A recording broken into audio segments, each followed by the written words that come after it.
continent is awake and ready to go. Welcome to the Tuesday edition of Breakfast Central on New Central TV. I am Oluchi Enobong. Good morning, Africa. My name is Olisa Chukuma. Welcome. We are delighted to be with you once again on Breakfast Central, brought to you for everyone around the continent. Now, let's start the show today with a look at the headlines. We're all about the aftermath of the Mount Nyirangongo volcano in the Congo.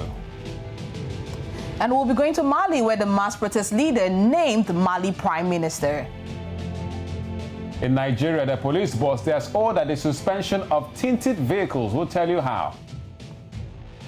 And with its impact of Twitter ban, how will it affect business? More on that. Also, the latest trend waves across Africa. Don't think you should expect for the Twitter birdie, perhaps. Right here on Breakfast Central.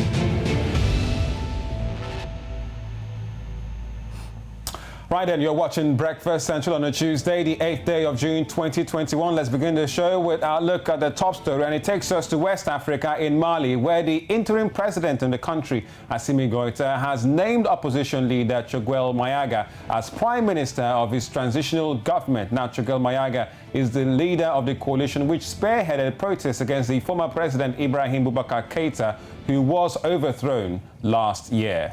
Now, the opposition group behind the protest last year, that's the M5 RFP, had been infuriated that it did not get rewarded with any ministerial positions the first time around. Now, the new president has promised support to the army as well as better living conditions for Malians, plus credible, fair and transparent elections in February of 2022 to pave way to the civilian rule. All right, so that's the latest with the beaten man, Assimi Goïta, and many have described him as well, they've used the word double coup plotter, you know, or government orchestrator, transitional government orchestrator. But clearly he is the one in power right now. Right now, but we need to see how it goes, because looking at the situation of things, looking at Mali at this point in time, it is everything that is happening now is affecting the economy, is affecting businesses there. A lot of investors are just folding their arms and watching to see how it unfolds, because if the economy is not growing because of what's happening, then the people there are going to be suffering a whole lot.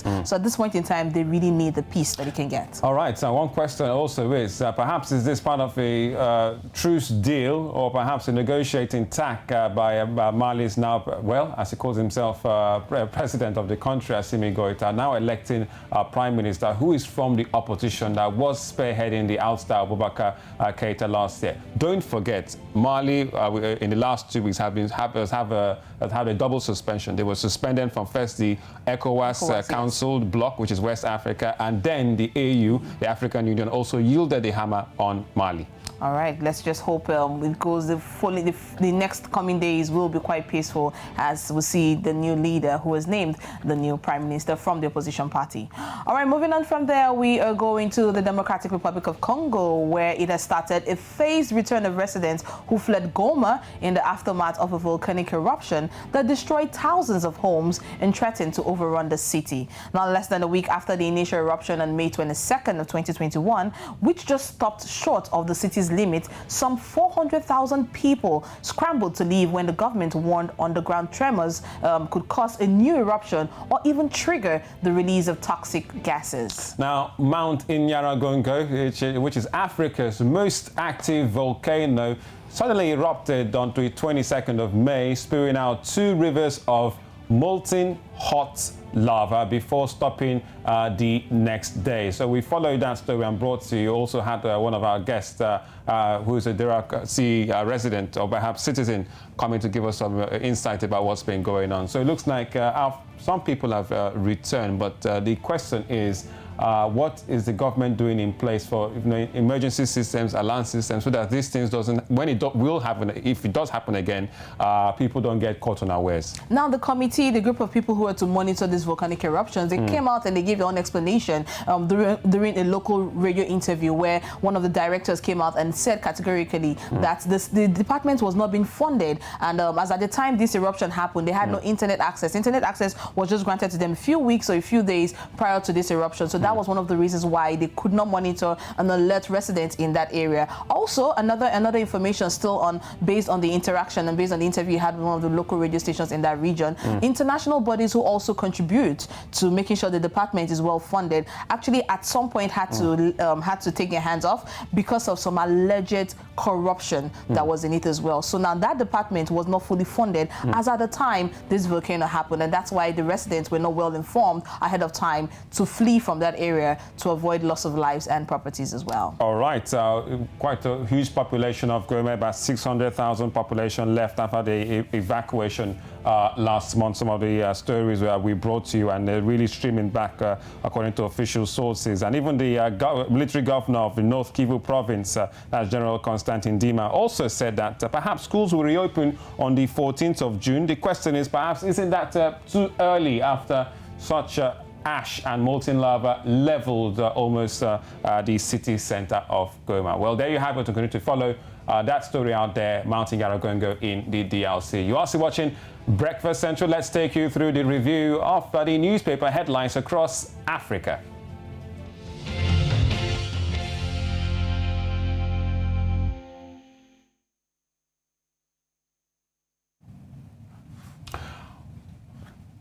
All right, Tuesday, the 8th day of June, 2021. Let's start in Zimbabwe with the papers this morning, and they're talking about that's the daily news in Zimbabwe.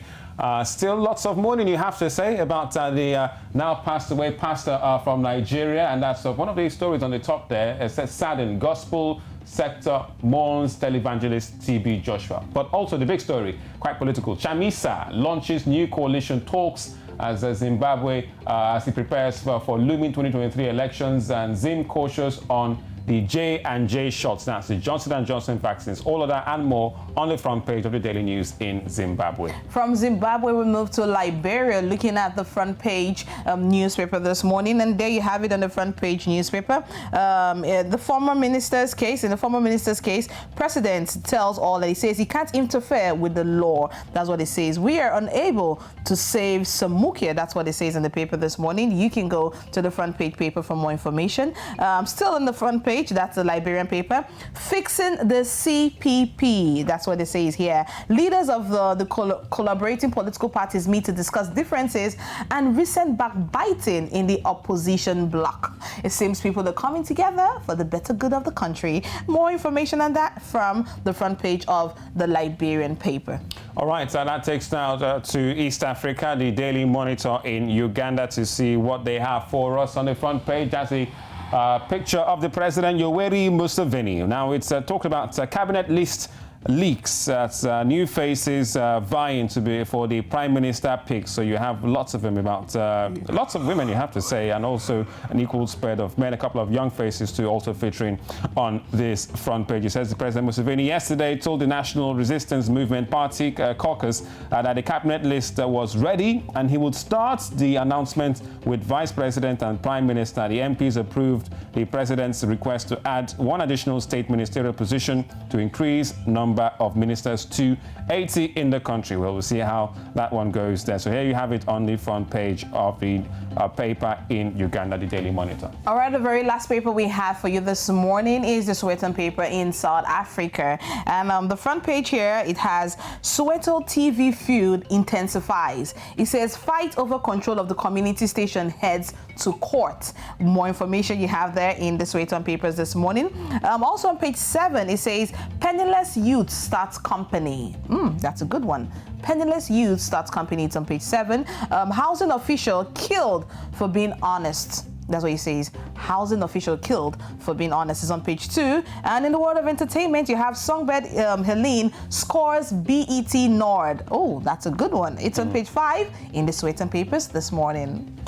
All right, so there you have it for the front pages from South Africa, the Sowetan Daily News in Uganda. Also, we're taking you to the big one out there in Zimbabwe with the Daily News still. Well, let's go straight to the story, this time in Nigeria, where the country's Inspector General of Police, Usman Alkali Baba, has announced the immediate suspension of tinted vehicle windscreens in the country. Now, the IGP announced yesterday during a meeting with senior police officers, including commissioners and DIGs from across the states. Now, this, according to the IGP, is part of efforts being put in place to curtail the worsening security challenges across the country. He also directed that the issuance of spy number plates be put on hold, while reiterating that roadblocks remain prohibited in the country, and warned that heads of command must enforce it and key into the road patrol strategy as an alternative to roadblocks. Well, joining us this morning once again is security analyst Dennis Amakri. Welcome back, Dennis. Good morning to you. This is Breakfast Central. Dennis, are you there? Good morning. Good morning, Dennis. Good morning. Yes. All right, Dennis, what do you make of the ban on tinted windscreens, I beg your pardon, in the country? And what does this mean for the country at this time? Nothing. Actually, to put it in one word, it means nothing. You know, your house is burning and you're supposed to put out the fire. Instead, you're worried about the shoe that is in there that you want to pull out, you know. So it does not really mean anything. I know that different inspector generals have come to office and then, of course, said, oh, no more checkpoints, no more tinted glasses, you know, and worry about all that. Cars can have tinted glasses. All they need is to, you know, when you are going to a checkpoint, you can wind down so that, or the police can ask you to wind down so that they can see inside to make sure that criminals are not passing through. But to say that all glasses should not be tinted, I think it doesn't make any sense. Some cars are factory fitted, you know, factory fitted tinted glasses. So what are you going to do? Change it into a transparent one? So I don't think well, Dennis, the police have described it as part of their efforts, you know, put in place to curtail the worsening security crisis in the country. But from a Nigerian perspective, when you have, you know, your police boss, you know, coming out to say this is perhaps one of the measures they are trying to take, as good intention as it is, you ask the question, should that really be the case right now? Should police be bothered about tinted vehicles, which clearly mostly used by senior political bigwigs in the country? And how does that really then solve security problems we're having in the country? It doesn't solve any security problem. Like I said earlier, it doesn't solve anything. Because, okay, some politicians like to use it very well, you know, but the whole idea is that they don't want criminals to use it so that it will, you know, it will be hard for the police to see them. But the police can always see them. I know that they have stopped roadblocks. It wants the police to patrol instead of using roadblocks. Very good idea, but enforce it. Because after maybe 2-3 weeks, you will see those roadblocks back on again. So I think what the Inspector General could do, he should use his energy in enforcing proper things. And then, of course, with the major issues in security that is facing us, which is kidnapping, you know, face that. And people will be very happy with you. Don't go into peripheral things that will mean nothing to the public. All right, so now looking at this tinted vehicle and the ban, this is not the first time we're hearing it in Nigeria. I mean, it has happened multiple times in the past, and it makes people begin to wonder, now, if you're saying there should be a ban, if at all there should be a ban, shouldn't this start from the ports where these vehicles are being imported into Nigeria, looking at them, considering the fact that these vehicles are not even made in Nigeria? Because altering these vehicles' windshields would definitely affect the overall working system of the vehicles. What's your take on that? Not necessarily. There's a differentiation between the factory-fitted glasses and those that are made, they are made to look dark here in Nigeria, you know, you can actually remove them. I know that there was a time there is this same order from an IG, and what they were doing is that they will ask you to remove it yourself. If you don't remove it yourself, when they stop you on the way and remove it for you, you are going to pay. You know, so these are two different methods they were using. But I don't think you will ban factory-fitted glasses. All right. Factory-fitted glasses are allowed, I think. Dennis, just before we let you go, as a security expert, so well, the news yesterday broke once again. This is what, apart from the Twitter ban, which a lot of Nigerians are still reeling from, the news in Kebbi about people found dead, and also from Sunday early morning's attack in Nyirangongo in southwest Oyo State. So what's your take on the situation? Because it seems to be no start of the week, no end of the week without bloodshed and security challenges in some part of Nigeria. Yeah, and it has not ended either, because it will continue.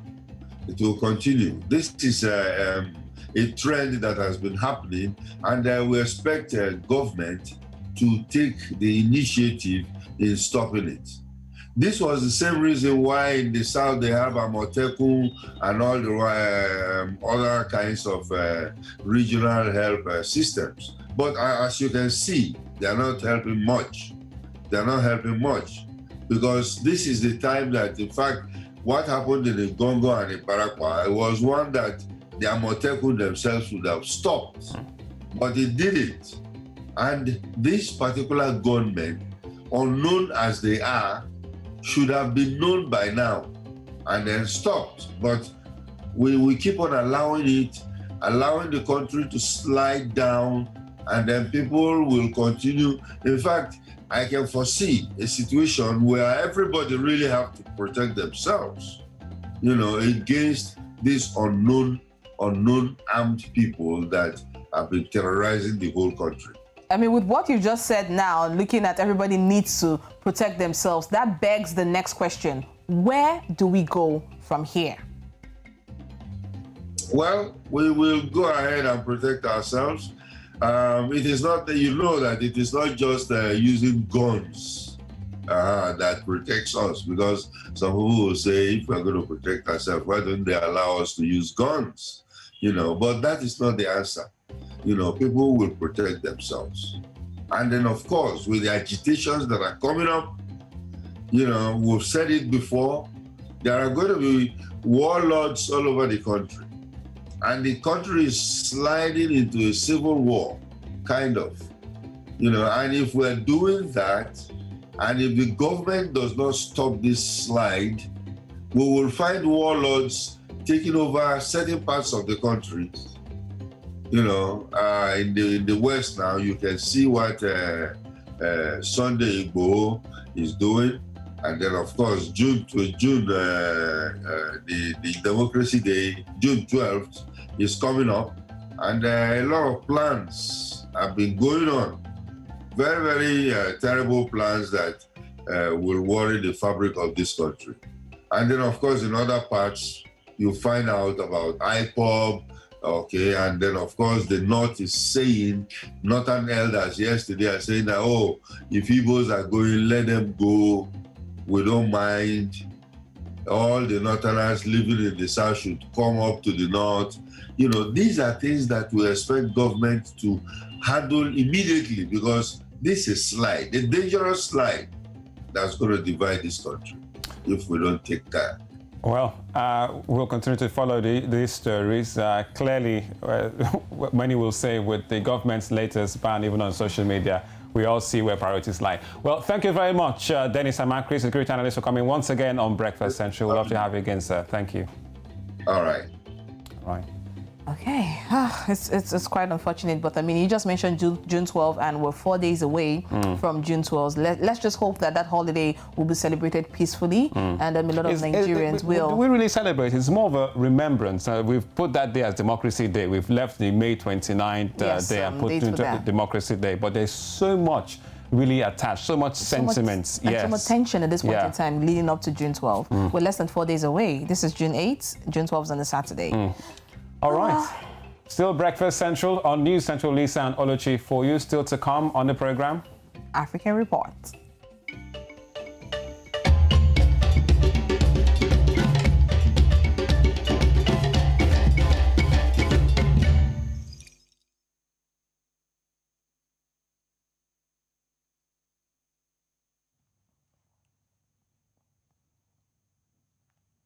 All right, yes, so welcome back to Breakfast Central. We now have Lydia Makani, who brings us the latest from that part of the continent. Good morning, Lydia.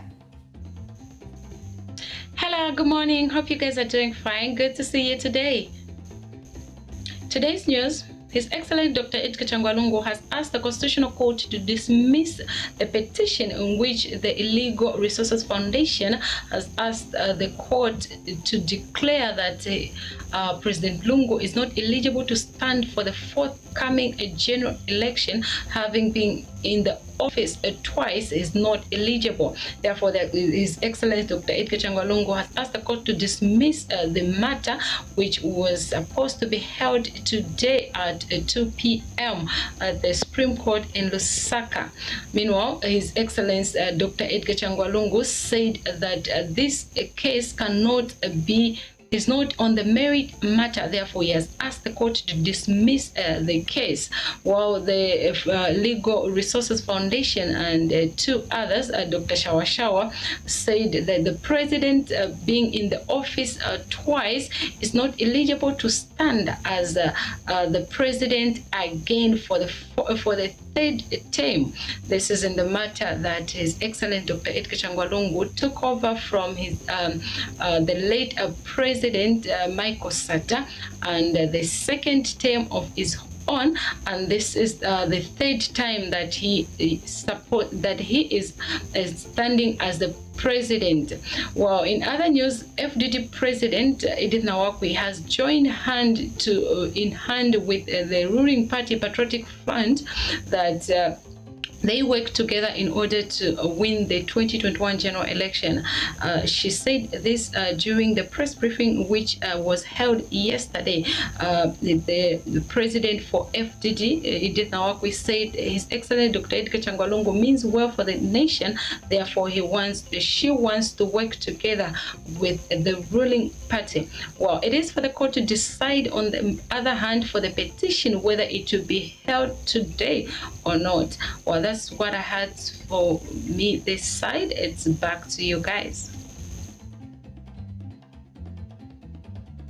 All right, and welcome back to Breakfast Central on News Central. Thank you so much, Lydia Makina, all the way from that part of the continent. Moving on from there, we have other stories we will be bringing to you on Breakfast Central. Stay with us.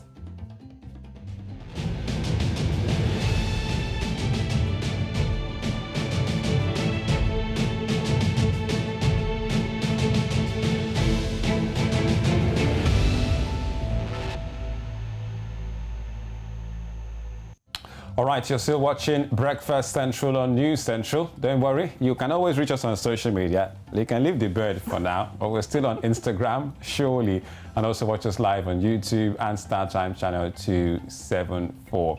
Getting set to talk about business, and clearly all the fallout, Nigeria's decision to suspend Twitter indefinitely, which could backfire for the government and could cost the country's economy in terms of new investments to its technology sector. Now, shortly after the ban went into effect, traffic to the site was blocked on leading local mobile networks, though access was still possible, through some internet providers. Now, while only a minority of Nigerians use Twitter, they form part of the most vocal and politically active segment of the population. Now, many young people have used Twitter and other social media recently to organize anti-government protests, and Nigeria has been among the best performing African countries in attracting investment for technology startup business. Now, the ban could, however, threaten that status. Now, the action will significantly hamper economic productivity, given that Nigeria's economy and even government have become increasingly reliant on digital media and the digital space. Well, we've got our man from the business desk of News Central, Nasser Agbalaya, now to be giving us a bit of, reaction and fallout to all of this on Twitter. The business ends, and well, Nas, good morning to you.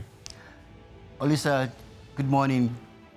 Good morning. Morning. Well, also joining us is Adetokunbo Adetona. He is the CEO of Nyirangongo, which is one of Nigeria's leading lifestyle and entertainment platform that offers a range of services to their customers. Good morning, Adetona. Good morning. Good morning. All right, gentlemen, good morning. Twitter is no more, temporarily, at least from the statement released from the presidency's office. But the bulk of it economically is being felt by Nigerians. So tell us more. I'll start with you, Naz. Yeah, significantly. Hello. Well, interestingly, many Nigerian companies are very active on Twitter. Not just only active, but they generate revenue from Twitter. Because with a single tweet, you can reach over 1 million customers. So that engagement really pushes business out there. For instance, look at somebody who is maybe selling shoes. He or she can just send a tweet about a particular new design or a new product, and all his or her customers can see it and make an order. That deal can be concluded within a matter of minutes.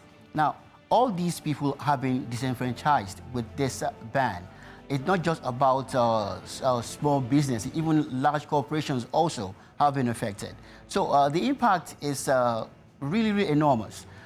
Looking about, say, at least 2 billion naira is being lost a day that this ban takes effect. That is from Friday last week, when the government effectively ordered our mobile network to stop providing services for this particular social media.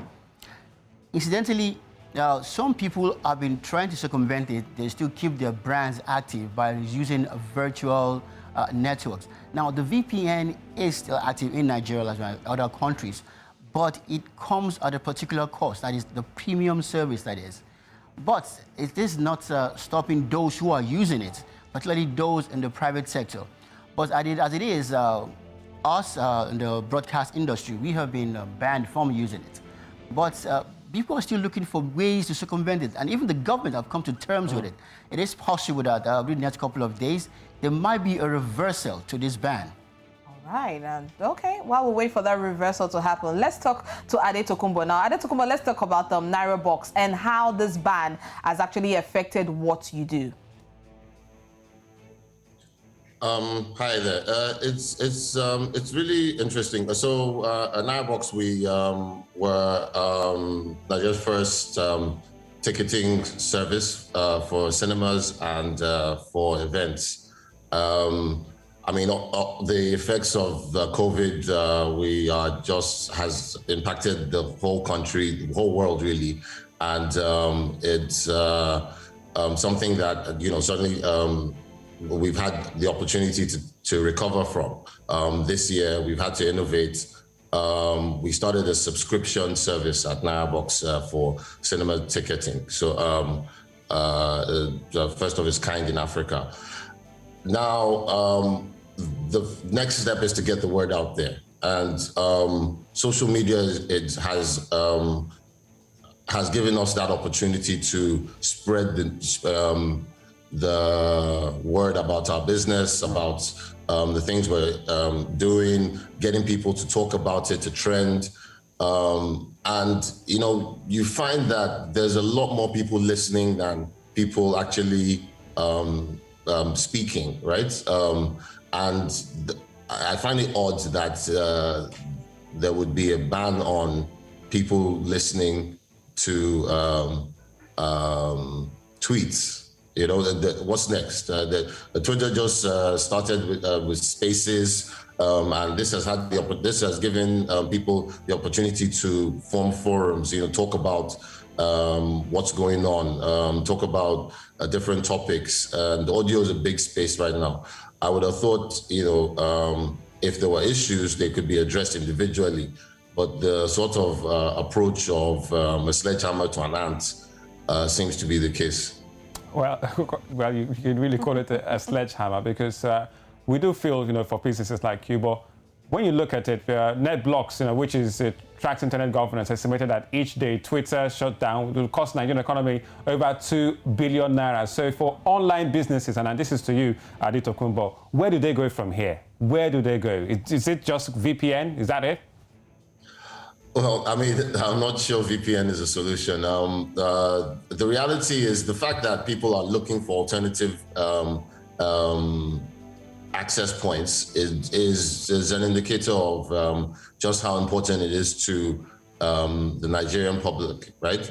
We have people who will try to circumvent the rules or to sort of find alternative applications.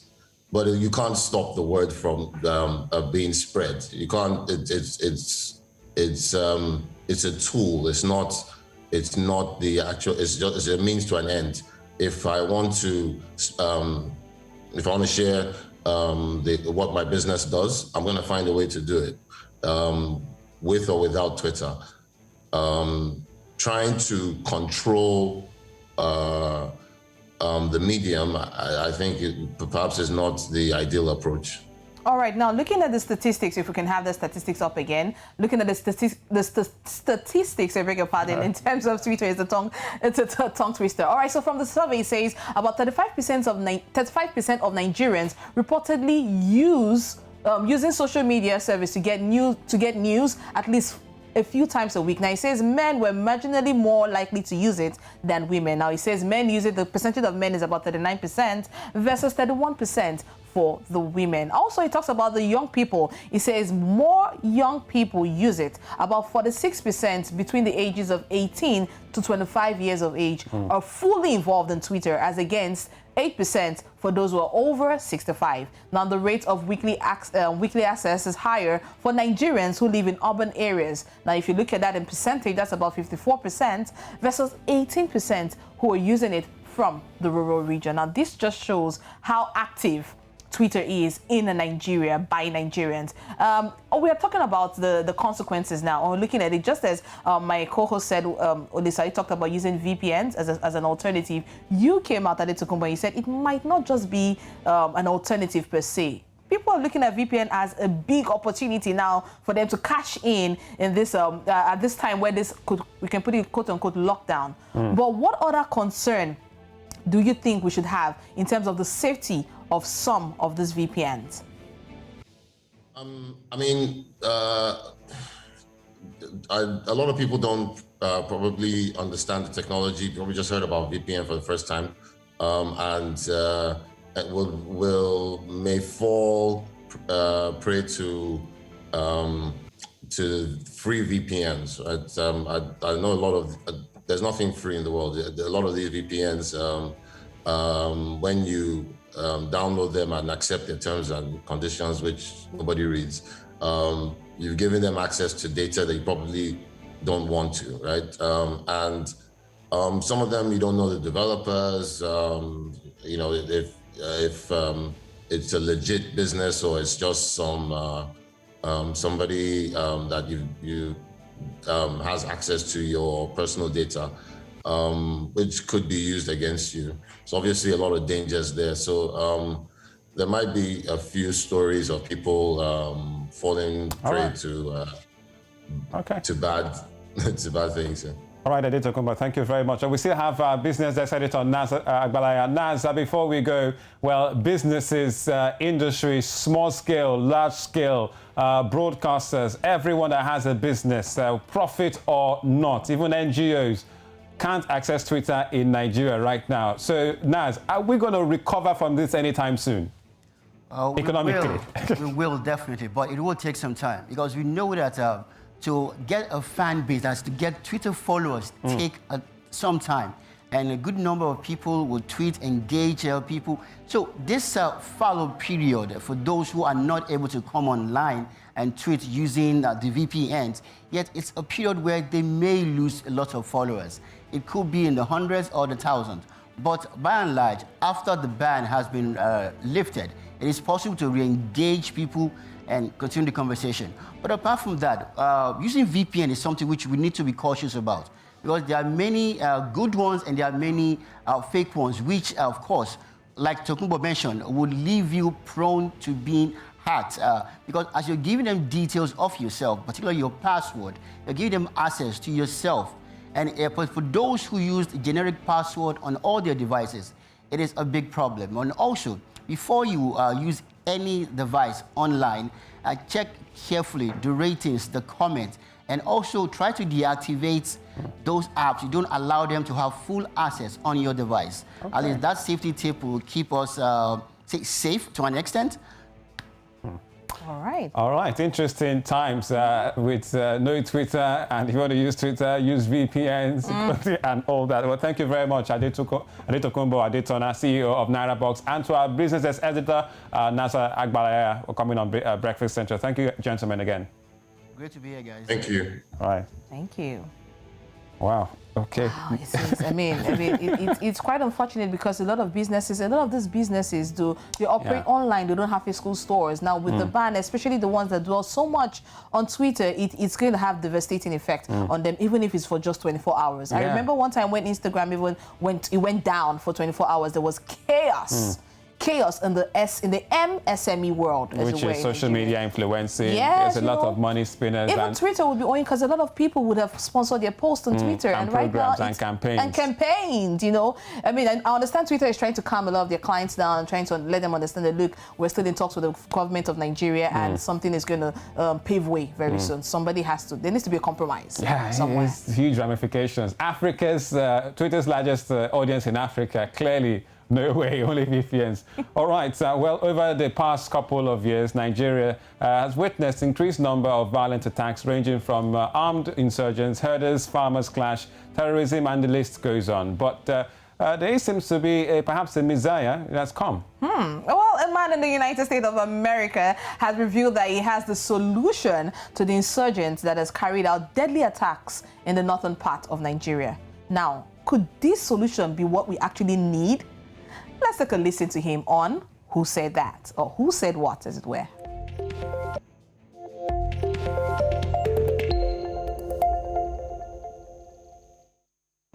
Now today is 1st of June, 2021. As you can see,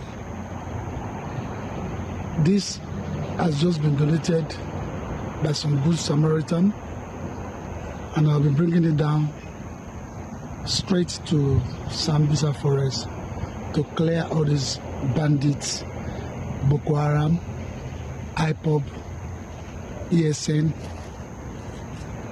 and all what have you. Okay? All right, now you just heard that from him. He says that with the big vehicle that he has behind him, he's bringing it straight down to Sambisa Forest. You call that a vehicle? Well, would I call it an armored vehicle, as it were? Was he joking or was it serious? I'm not quite sure now. Was it really serious? You need to see my face now. Look at my face. I'm looking like And he said it was donated. By whom? By some group of people. Which group of people? Unknown men. All right, still on Breakfast Central. Coming up next. It's landed.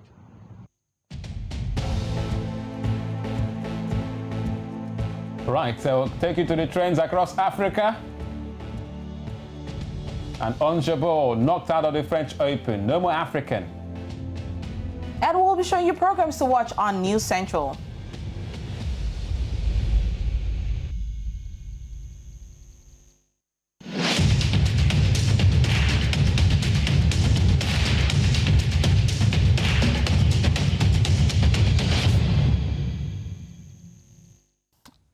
Right then, you're still watching Breakfast Central on a Tuesday. Yes, the 8th day of June 2021. On television and radio stations in Nigeria, just like what you're watching now, News Central, have been directed to deactivate their Twitter accounts and discontinue the use of the social media platforms.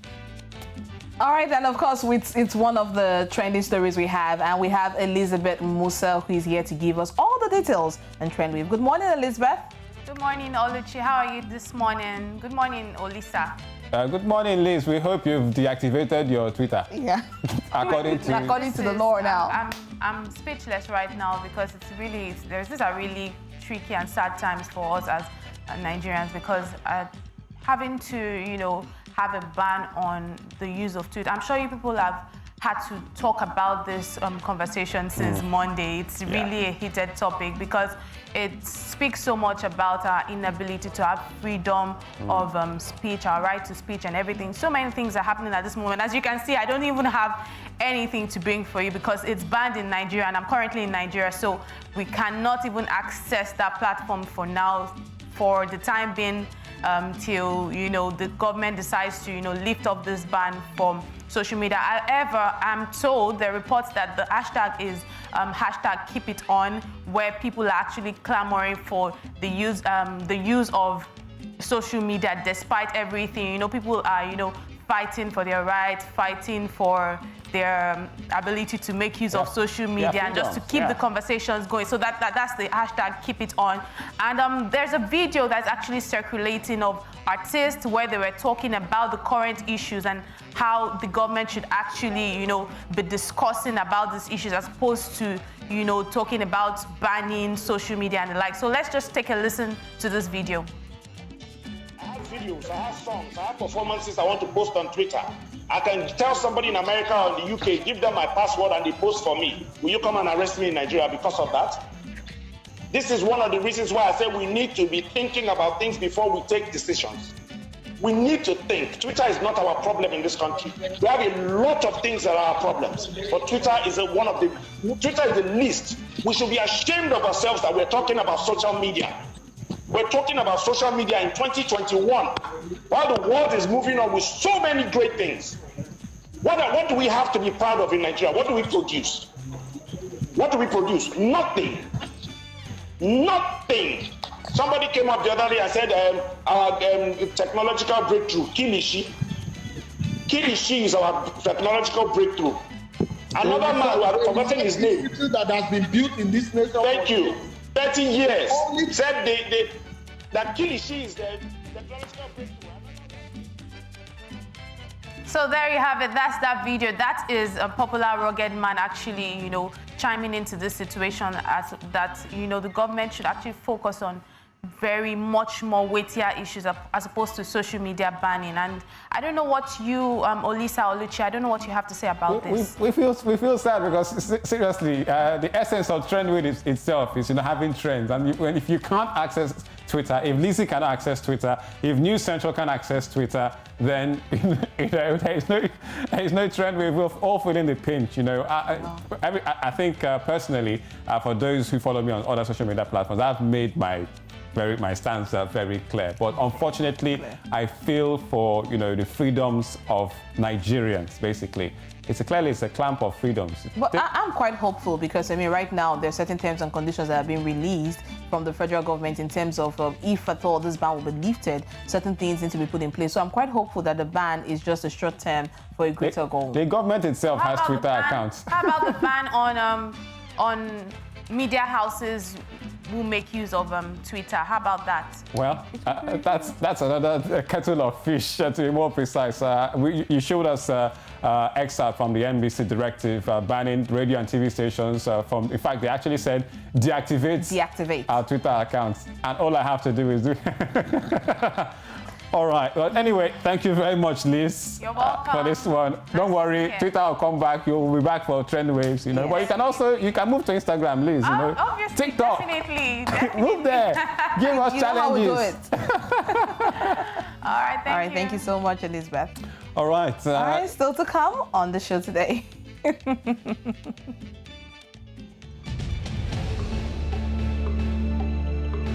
Let's talk about Tunisia's Ons Jabeur. She's been knocked out of the French Open.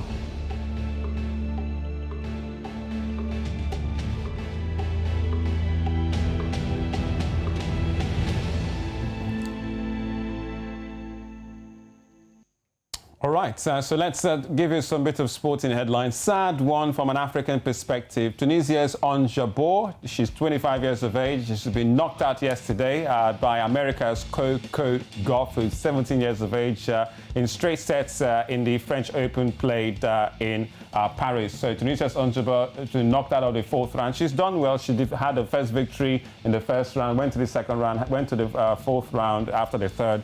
But now she's been knocked out by American 17-year-old. Yes, that lady, Coco Gauff. Remember her? She was 15 when she caught the eye when she defeated Venus Williams. And she's actually Venus Williams' doubles partner right now. But let's see what goes on for her. 6-3, 6-1 in that victory. So Onjabo, no more African when it comes to the women's singles. Also, Novak Djokovic, we hear yesterday, also survived a bit of a scare when he was playing against a 19-year-old Italian. So he was almost knocked out. He's the number 1 seed, world number 1, Novak Djokovic. So he's through to the next round after a 5-setter in which the 19-year-old then pulled out injured. So basically saved by the bell on play.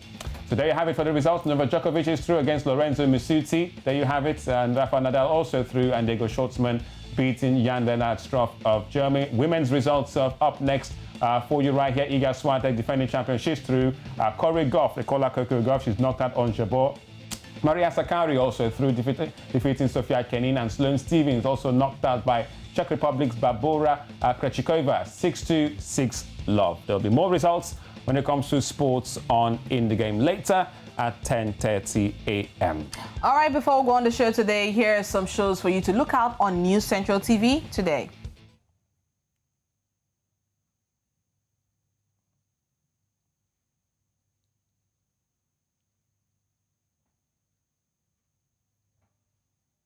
Or perhaps we'll just have to wrap up because of time, All right. Call it a day because I've got tennis to catch up on and VPNs to. Well, listen, we're not supposed to be on Twitter, so I know you've deactivated the account. I have not. All right, well, by 10:30 West African time this morning, we have In the Game. And Beyond the Continent comes to you at 1 p.m. At 9 p.m. West African time, we have NC Continental Prime. You don't want to miss that right here on News Central.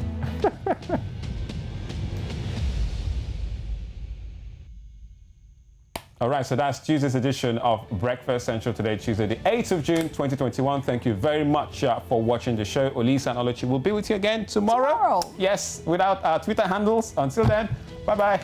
Adama.